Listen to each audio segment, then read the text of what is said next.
Okay, good. Um, so I guess it's been interesting because the all three of the talks up to now um, have been presenting the the some effort of a very large amount of people producing an enormous and ambitious new analysis and data set, um, and uh, and it's been really impressive. What I'm going to talk about is just some practical examples and and represents a far smaller body of work. But what I'm trying to do is just to bring some of the outcomes that everybody's been looking at back to the sort of back to the exploration space a little bit. Um, and so I'm just going to start with a couple of introductory things. And a lot of you would have seen this diagram before, and a lot of the detail in this diagram is not relevant to this talk. But what I do want to talk about in the context of the Northwest Mineral Province is these red dots. That's basically the explosion of geophysical discoveries that happened in the sort of late 80s, early 90s in the Mount Isa region, down to a depth of the of the sort of geochemically accessible domain that Joe was talking about at the start of this talk, and what's been evident since then is that there really haven't been I don't have to make the case again that Joe has already made in this set of seminars or in this set of talks about about the prospectivity of the deeper regions that hasn't been able to be realized. But what I do want to talk about is just some of the issues and a couple of examples from the sort of the three different domains that you might define for exploration in the Mount Isa region, but are pretty representative of any of the regions that we're exploring in Australia in a lot of ways. And I'm going to talk about them in the context of what you might imagine to be an example of success in those sorts of different areas. So if we take outcropping areas, and I've just got mineral occurrences there, and really the target is a previously unrecognized or underappreciated blind target, which turns into a major discovery. There is a large surface area which has a large number of drill holes, but still, if you give a reasonable search radius to each one of those drill holes and say, okay, well, how much of that area has been tested below 200 meters depth? It's about 0.3%. So, and this is in a setting where the highest value known ore body in the region is subhorizontal. That's the Mount Isa copper ore body. And actually wasn't discovered until several decades after mineralization was first discovered in the region. I won't go through all these tools, that's from another talk. But what I do want to talk about is the Mount Isa example, because that's a really good, I think, example of application of some of the geophysical principles that we've been hearing about from, in the previous three talks in this session. So we're looking here an oblique view to the northwest from the geoscience analyst compilation we put together of the Mount Isa region, where these paler greens here are the basement Eastern Creek volcanics, and the sort of this slightly different green color here is the 3D model of the basement. This one from drilling, and then this one from regional models. And then we've got a couple of sections showing the copper ore bodies, a couple of sections showing the lead zinc ore bodies, and that pale thing here with these drill holes is the pyritic halo, which extends 10 kilometers to the north. But one interesting thing about the Mount Isa ore body is that and here's just another view of that ore body, a little bit simpler, where we're looking at the shape of the greenstone basement here with the copper ore bodies, a grade shell for the copper ore bodies, and then the lead zinc ore bodies sitting out in here. And this is one of this area actually had a very similar approach done by Dave Lehman in the 80s and 90s, doing a whole series of model magnetic and gravity sections all through here, with the constraint, of course, in this case, that the geometry of the basement was already known.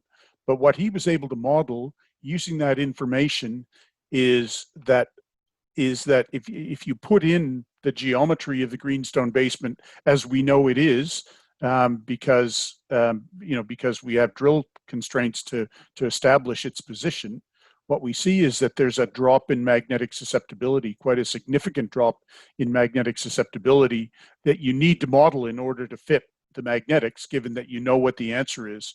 And so that's actually mapped magnetic destructive alteration in basement that is spatially associated with the copper ore bodies. And of course, the significance of that is that magnetic destructive alteration is something that you could potentially map at a much greater depth if you were able to establish the geometry of that basement.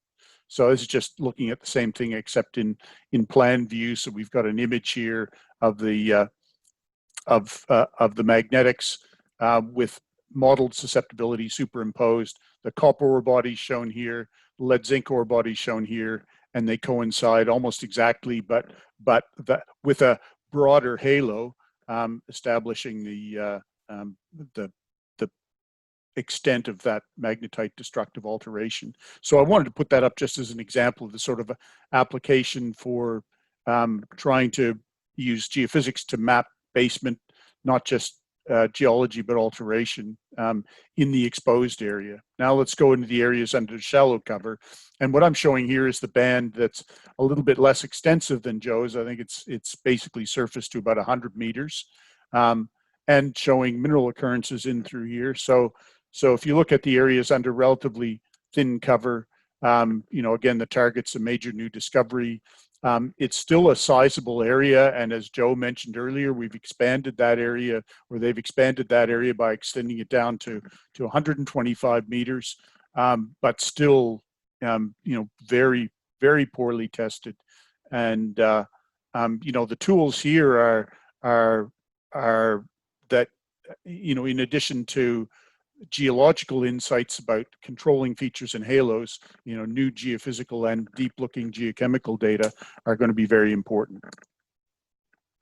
So, and I'm going to come back now in a couple of different ways to look at the Ernest Henry ore body as an example of that. So, it's got a well-defined geophysical expression.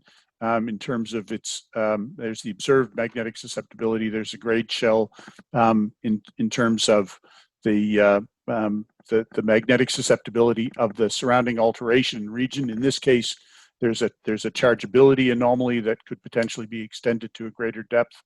But one thing that is interesting, and I'm bringing this up because it's been brought up by a few people, most recently by Glenn Little, I think, in a talk in this series, that there is not a great spatial coincidence between the features that we would map in the subsurface around, or the interpretations we would do of the magnetics and the actual mineralization and alteration. So here's an example from Ernest Henry, looking in a couple of different directions, sort of to the east and then more to the north, where what we can see here is an inversion of higher resolution, more recent open file magnetic data, defining this sort of fold-like structure, though we know it's not a fold, and the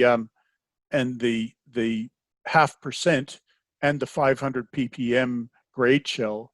And what you can see here is that in this simplistic way, if you were just going to take this data and interpret it most simplistically and say, I'm going to drill the highest anomaly in this area, and that'll be my discrimination. And of course, that's not something that people may necessarily do. But what you would do in this case is that you would drill this anomaly and you would intersect very strongly magnetic albitic alteration that has way less than 500 ppm copper in it.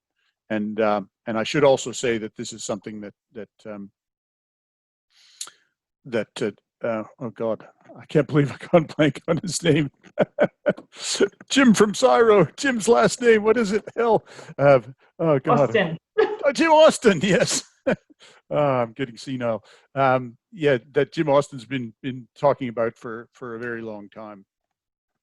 And of course, at this sort of depth in the Ernest Henry region, you also have a whole series of geochemical tools that you can apply that I'm not going to spend too much time talking about now.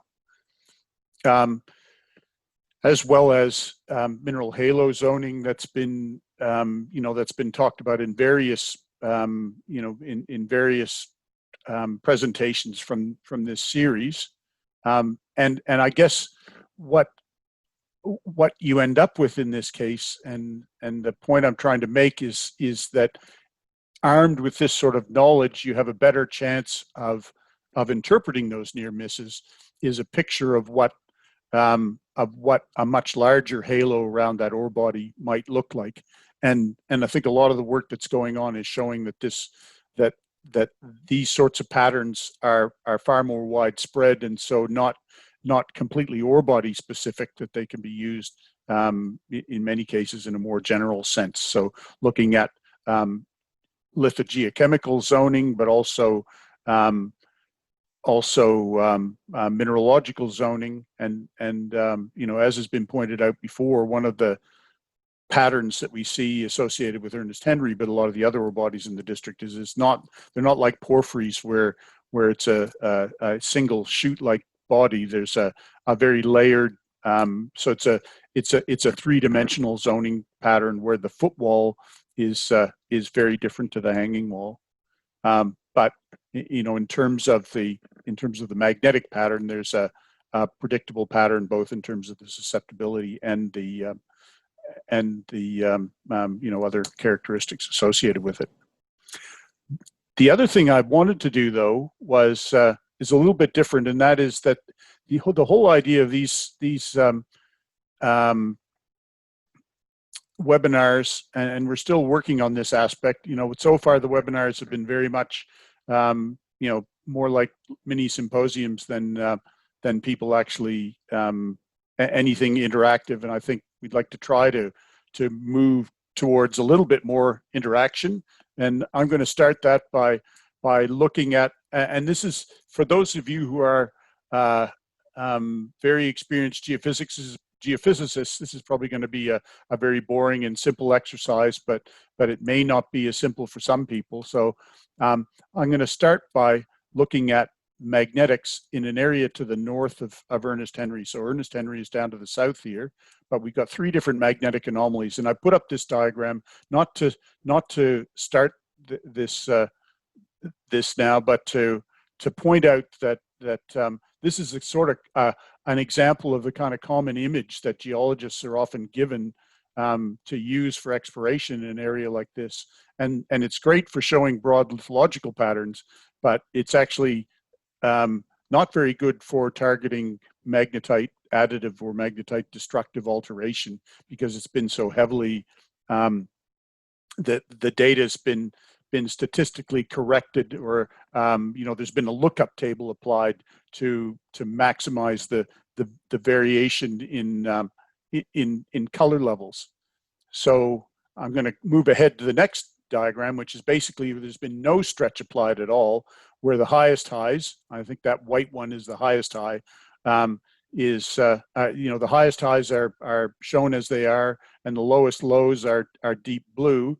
And it's not the sort of diagram that we'd use for a detailed structural interpretation, but it is the sort of diagram that you would use to find the strongest accumulation of magnetite in the region. But what I wanted to do now was because there's a couple of different things that control magnetic response, as the geophysicists in the audience would know very well and probably find this a little bit boring. But as Zichun pointed out, there's the magnetic susceptibility, which is proportional to magnetite content, but there's also the depth of the body. So what I wanted to do now was a quick poll which is going to be answering the question that I put on the slide here. So I'm going to launch a poll in a second and give you 2 or 3 minutes to give your answer. And that is to rank those different anomalies in terms of which one you think is has the highest magnetic susceptibility, which one you think has the intermediate, and which one you think has the lowest. So I'm launching the poll now, and I'll give you a couple of minutes. Send a question in the chat if you can't see it or it doesn't make sense. Okay, so I've launched the poll, and now I'll give you a couple of minutes to vote. Hopefully, some of you can see. Yes, somebody's voted, so you can see a poll.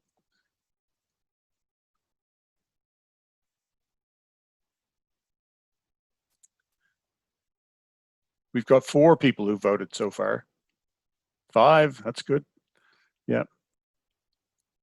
Yeah, so the whole point here, while I'm talking, and this might be giving hints away as well, to those of you who don't know already, is that the discriminator that you might be able to use, and in fact that in some ways that AutoMag uses, is that the deeper the magnetic body, the broader the gradient on its edges.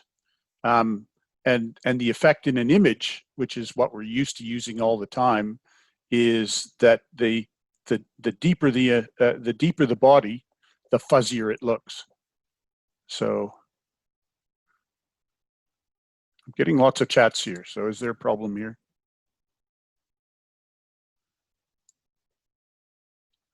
Lots of.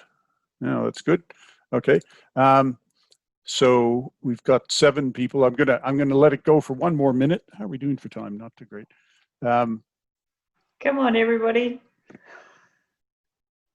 I've got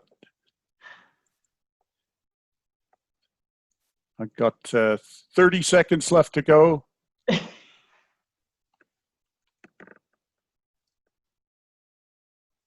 We're stuck on 8. That's all right. It's not too bad. There's a few votes there anyway. So I'm 9. Can we get to 10? There's no prize. 10 once, 10 twice. Yeah, going once, going twice. Sold. Okay, we're done. The next poll's more challenging. So I'm going to share the results now. The winner is B greater than A greater than C. So can everybody see the results? Yep. Good. All right. Yeah. So that actually is correct. So congratulations, everyone. When you actually, I gotta get back on here. And this is Sichun, don't look. This is the geologist using model vision. So for this anomaly, it's exactly right. So it's B greater than A greater than C. And the reason that A is the highest, of course, is that it's the nearest to the surface. And B is actually a very strong anomaly. I think it's FC1, so it's the first anomaly that was identified for exploration in the Ernest Henry region. Okay, so I'm going to now move on to the sort of deep cover scenario. So in deeply covered areas, and the big distinction here is that when you step off the area of geochemical coverage and are totally reliant on drill holes, and there are far fewer drill holes, geological interpretation, geophysics, everything becomes much more ambiguous. And of course, we all know that there's an enormous search area. I think I calculated at one point, it's about the size of Germany, that has hardly been tested. There's 0.23 drill holes per 100 kilometers squared. And the area that's tested, if you give a reasonable, I think it's a 1 kilometer 1 kilometer buffer around drill holes, is about 0.2% of the search area. And this is the area where understanding the depth to cover, but also understanding the exploration under cover is the most challenging and most dependent on deep looking geophysical data sets and expansion of deposit halos based on knowledge of the maximum footprints. And that's really why we're spending all this time documenting the halos of deposits, is so that we can develop geological interpretations that will allow us to then develop targets. And then when we get to the drilling stage, that we can actually interpret the results from those targets in the very likely event that we don't hit the ore body in the first step. So now we're going to move on to set up the second little poll I'm going to have. I think it's a more interesting poll. It's still not very difficult. So we're going to look now at an example of planning for drilling under deeper cover. So this is a case where the ore body's at about 400 meters depth below the surface. So we're looking at a mag image here. We're going to call this Ethan Horace, this deposit, this project. Now I'm going to switch to, I'm going to try to switch to Geoscience Analyst.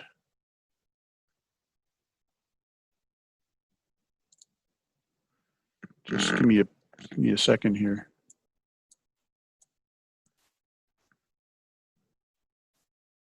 Is it the right one? No. Okay. Just give you one. All right. So I'm going to drag this one in here. Yes, we can see it. You can see it. Great. All right. So I'm going to set this up by first showing a couple of images. So this is just a total magnetic intensity image. You can see a big strong anomaly in this area. The gravity, it's not a great gravity image, sorry, but basically you might be able to see there's a gravity high associated with that mag high, but a much stronger and broader gravity high off to the west. So we'll leave the gravity off and go back to the magnetics. And keeping in mind, as Ichin said, that the inversion of these sorts of data sets is always going to be ambiguous. I guess in this sort of setting where you're quite deep, at least starting with an inversion, and trying to think about, obviously if you had a regional context, you could try to think about a geological model, but you may start with an inversion anyway. So that's what we're going to do in this case, and say, well, okay, well, that's, if we're looking at the if we're looking at that unit, then this is just an inversion from Geosoft Voxy, and it's an absolute vanilla inversion with a density slice of the magnetic susceptibility, showing that it's basically modeled that body as a big blob. And when you take the gravity and model it, in fact, I've cheated a little bit and just moved gravity from a shallower data set, but it shows basically the same thing. What we have here is a roughly coincident gravity and magnetic anomaly associated with this very clear body. And so on the basis of that, I've then gone away and planned some drill holes. So we've got 4 different drill holes there. One that's going, or there's a couple really that are going into the sort of center of the 2 anomalies. So I don't know if how well you can see that, but the green, the shallower green is the mag, and the brown is the gravity slice. And we poked a couple of deeper holes into there. We drilled one, into the tip, and then another one sort of almost off the edge. And now the pole that I want to do, so I'll hide that. Can you see are we back to the Yep, back to the PowerPoint. Good. Back to the PowerPoint. All right, so I'm going to go to this second poll. Oh, wait. Okay, stop share results. Sorry, I haven't done this before. So sorry for, okay. Now we're in the drill hole poll. So I've just launched the polling. So if you had and I know that you usually only have more than one drill hole, but I can tell you right now, there's a lot of projects out there that seem to only have one drill hole because there's plenty of anomalies out there that where particularly a company that has scraped and you know, only had enough money for a single drill hole and has gone down and not, if particularly if it's a junior company, it's had to put out that announcement saying it got a halo intersection or didn't get anything, and so there's quite a few single drill holes out there. So I'm going to let this run for a couple of minutes, and then we'll. So we're 1 minute in. We've got 5 people who voted. Come on, this one's an easier one to vote for, isn't it? Most of you would have cited drill holes before. Yeah, here we go. It's a real test. Yeah. Well, this is completely conceptual, so there's not a right answer. And I think the other thing I should say, just to keep the banter going while we're waiting for people to vote, is that the other perfectly legitimate response to this would be, as somebody who knows something about geophysics, I would flatly refuse to drill a hole on the basis of this crappy inversion, and would want to do a whole lot more things before I spent the company's money on a 1,000-meter drill hole. And that's a very legitimate criticism, but that's be that as it may. This is the data I've given you. So we're up to 10. I'm going to call that a threshold, and really interesting result in the circumstances. So half of you went for drill hole D. A couple went for drill hole C. A couple went for drill hole B, and one went for drill hole A. So now I'm going to come back to, if I can work out how to do it. Okay, so probably some of you will have worked out that this is just Ernest Henry 400 meters deeper. So am I sharing the results? No. Okay, share results. And I'm going to bring up the position of the actual Ernest Henry grade shells in relation to that. So that's the 0.5% grade shell from the Ernest Henry ore body. And so what we can see there is that I'm going to turn off these models now. That hole B actually glanced its way into the 0.5% grade shell. Hole C and D would have got nothing, and hole A, just on the edge of it, if you actually add in the 500 ppm grade shell, you can see it's a pretty rough leapfrog model there. You might have got in hole in these two holes. So in hole A, you got nothing. In hole B, you got a little bit that might have gone over 500 ppm copper. In hole C, you would have gone through the ore body, and hopefully that would have been enough. You would have been away if you'd gone through that. That would have been a substantial, several 100-meter intersect of ore grade material. And hole D would have been, or is it the other way around? Have I gone back to front? The hole in the hanging wall would have gone through the 500 ppm. Would have gone through the 500 ppm boundary, but not through the actual ore body. So I'm going to come back to this one now. So yeah, there they are. I went back to front. So B would have hit the ore body, C just a little bit, A just a little bit, D would have missed out altogether. And I guess what that shows is that if you were drilling on the basis of grade alone, you would have, you might have been disappointed by 3 out of 4 of these holes. But the point I would also make, though, is that all of these holes would have well and truly intersected the lithogeochemical and mineralogical halo of this deposit, and armed with knowledge, a more generic knowledge about those halos, you probably would have been able to vector into where the mineralization might be.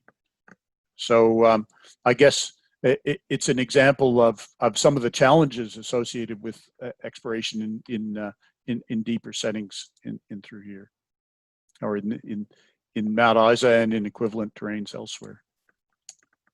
That's it. Thank you very much.